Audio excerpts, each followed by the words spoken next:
If you've ever felt your spark go quiet while your business still expects you to lead, you know how disorienting that can be. In this mini-sode, I'm going to show you why creativity collapses under nervous system inflammation and how to restore your capacity without forcing it.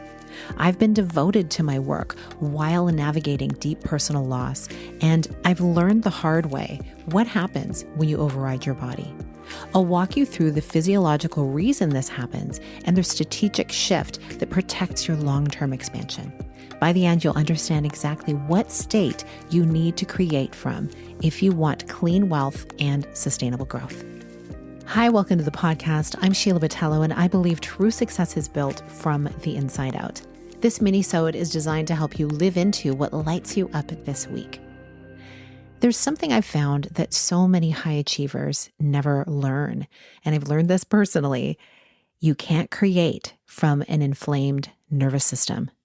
You can produce and perform and push, but the kind of clean, original creation that builds wealth and legacy requires steadiness.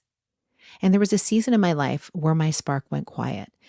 After my father passed in 2020, something shifted in me. And it wasn't just about my dad. I had already lost my sister a number of years before, then my mom, and a number of other loved ones over the years. And grief had layered itself into my body. And in human design, I'm a sacral manifesting generator. You can look that up and see what that means. But truly, the punchline is that my spark is not optional. It is the engine. It is how I move. It's how I build and how I magnetize. And I remember genuinely wondering if I had lost it, if grief had taken my creative fire with it. And on the outside, I kept going. I recorded, I coached, I showed up, I kept building, but there was always fallout. Either my health would take a dip, or my energy would crash, or my body would simply collect what I was overriding. And I thought I was doing the work of releasing everything. But there was a pattern happening here. And when you understand the nervous system, it does make so much more sense. Because under stress, what I've learned is your prefrontal cortex, the part of your brain responsible for strategic thinking and emotional regulation, becomes less efficient.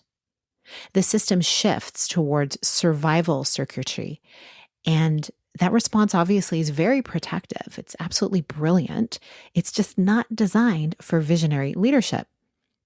And someone who I love so much learning from, Dr. Gabor Mate, he has spoken extensively about how emotional stress does not stay in the mind.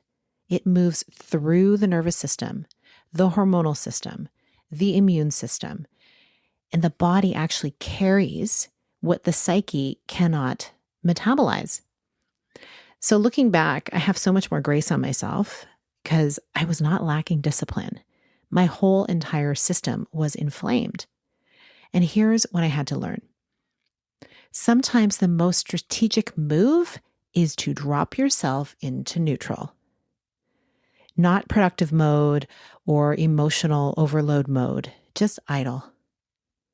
And I love driving my husband's manual transmission car sometimes. And there's something really beautiful about idling in neutral. It's not laziness that you're feeling when you're in that state. Personally, it's recalibration. And so when I was idling, there were evenings when I would intentionally sit down to watch something light, a show or a movie. And this wasn't like escapism, as sometimes it can be. And it wasn't me numbing out, but truly the intention. And I didn't know it at the time, but it was to interrupt the internal pressure to keep generating. It gave me something to do. So it felt like I was doing something, even though I wasn't actually doing something. I was watching something, which is quite a different energy. And when done consciously, something like Netflix can be pattern interruption. It shifts your attention and allows cognitive decompression to occur.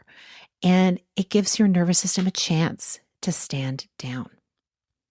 Research on recovery shows that psychological detachment from work and deliberate relaxation are what restore cognitive capacity. So we've seen that creative problem solving improves when the brain is given undemanding space to just wander. You might feel this way when you're out on a walk and you don't have any earbuds in, nobody's with you, and you're just listening to the birds and looking around. So this is a true permission for you, for me, for all of us through different seasons of our lives, that stepping away is not weakness. It's actually intelligent regulation. And over time, I realized that my spark had not disappeared. Thank God. It just needed safety to return. And that is what self-care for business truly means. You're protecting you, the instrument of the brilliance that you're putting out into the world, because your business runs on your nervous system. So if you're scaling, if you're holding responsibility, if you're leading people, if you're stewarding wealth, you cannot afford to ignore the state of the system doing the building.